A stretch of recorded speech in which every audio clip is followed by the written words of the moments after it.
السلام عليكم ورحمة الله، يسعد أوقاتكم جميعا وأهلا وسهلا فيكم محبين قناة مغتربة في السويد. كيفكن يا أحلى عالم بالدنيا؟ بتمنى تكونوا بخير وإن شاء الله يا رب دائما تكونوا بأحسن حال ومرتاحين البال. ورجعنا لكم من جديد بفيديو جديد، ولأنه أنا كتير اشتقت لكم، ولو أنتوا ما سألتوا عني فأنتوا دائما بالقلب. وهاي اليوم حبيت طمنكم عن نفسي، إنه أنا بعدني على قيد الحياة يا جماعة. فللأسف لأنه أنا يعني إلي عتاب صغير على الصديقات، على المحبات، يعني ما حدا سأل وينك يا مغتربة، هل أنت بعدك على قيد الحياة؟ ما حدا سأل، أنت عايشة، أنت طيبة؟ مع أنه الاثنين نفس الشي، يعني نفس المعنى. فالمهم لا تدققوا. التصوير كان من شهر والمونتاج والتنزيل اليوم. حبينا هيك ننزل هذا الفيديو، لأنه المعلمة عندي بالمدرسة، هلا رايحين على المدرسة إحنا، طلبت مني أعمل فيديو باللغة السويدية، يعني ما أحكي عربي خالص. فحبيت أستشيركم يا أحلى عيلة بالدنيا. أه بدي أطبخ طبخة سويدية إن شاء الله، وأحكي كل المكونات بالسويدي، بما أنه حافظيتهم، يعني تعرفوا إن فترة الحمد لله أخيرا تعلمنا هالكلمتين ونص. فالمهم، شو رأيكم بعد ما كنت عاملة مونتاج لهذا الفيديو اني حكيت فيه باللغة السويدية، فرجعت قلت لا، خليني اول شي اطلع احكي بالعربي واستشيركم، وحتى كمان تشجعوني ان شاء الله، حتى ينزل فيديو بعد هذا الفيديو. راح نطبخ طبخة سويدية، وكمان بنفس الوقت نحكي اللغة السويدية بالفيديو، لأنه المعلمة بالمدرسة هيك طلبت مني. عم بتشوف فيديوهاتي وقالت أنا ما عم بفهم شي، وكتشجيع لإلي يعني حتى أنا أتشجع وأحكي. فقالت لي لازم تصيري تنزلي بالسويدي. انت براتا أرابيسكا. يعني ما ضلي تحكي عربي. فالمهم حبينا هيك بس نطل عليكم بهذا الفيديو الخفيف اللطيف. هلأ هون كنا رايحين على المدرسة، وكان درس اليوم، يعني طبعا عم بعمل مونتاج بعد ما رحت ورجعت. كان الدرس كتير خفيف الحمد لله، يعني بآخر الأسبوع تخف يعني يخف شوي الضغط النفسي.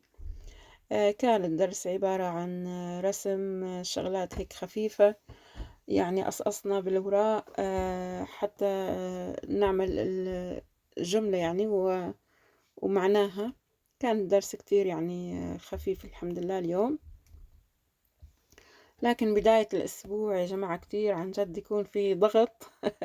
لأنه يجوا الطلاب متحمسين والأنسة كمان متحمسة، فمحضرة وراء يعني ما في إلا تعطينا هالوراق واكتبوا وحلوا.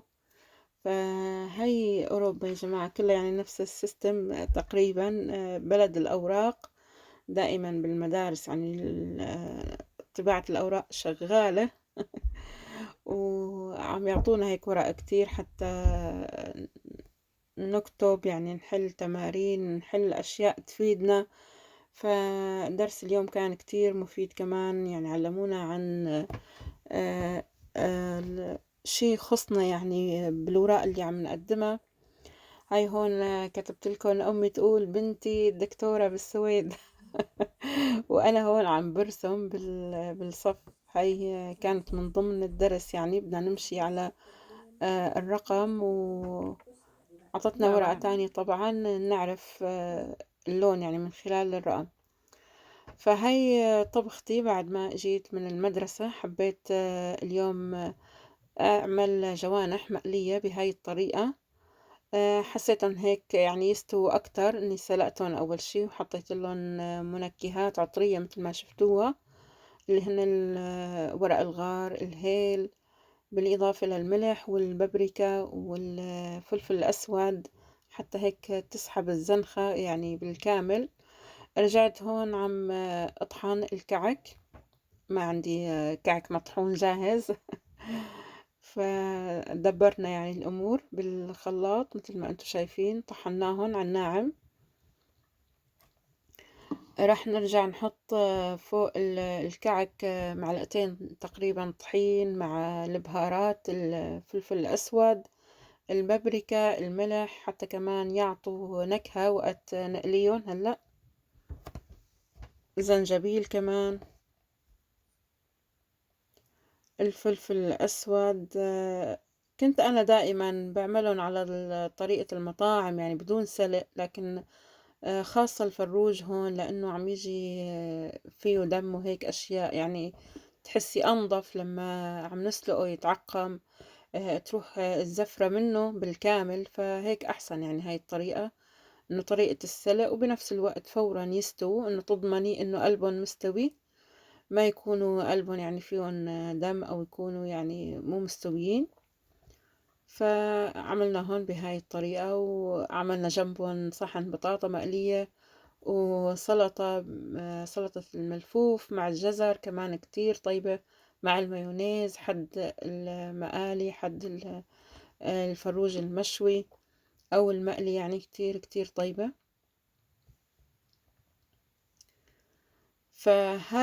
هذا الفيديو يعني أنا كنت حابة أحكي فيه مثل ما خبرتكم باللغة السويدية، لكن قلت لأ، بدي أعمل طبخة سويدية وأحكي بنفس الوقت المكونات بالسويدي.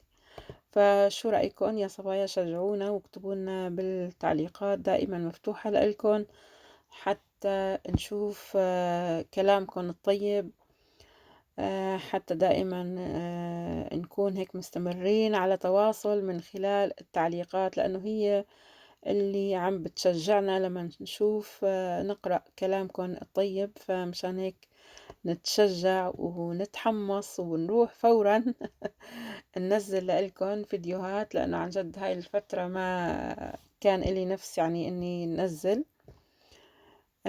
فيديوهات، هو بسبب عدم المشاركة والتفاعل كان كتير كتير نازل عندي يعني. فمشان هيك الواحد لما يبذل مجهود بالتصوير بالمونتاج يصير يعني يتعب على نفسه، يشتري معدات، كمان اشترينا معدات، اشترينا كاميرا، حتى هيك دائما نكون يعني التصوير يكون كله يعني بيرفكت، يكون عالي الجودة، ما يكون الواحد عم بيصور بكاميرا موبايل وهيك على الماشي، حتى يعني التصوير يضل لبعد سنين يعني بجودة عالية. فالمهم بدنا همتكم معنا يا جماعة، وما تقصرونا باللايك، لأنه هو اللايك اللي يرفع الفيديو. وهيك كانت وصفتنا، حبيت اليوم بس نزل لكم هذا الفيديو حتى طمنكم عن نفسي، والسلام عليكم ورحمة الله.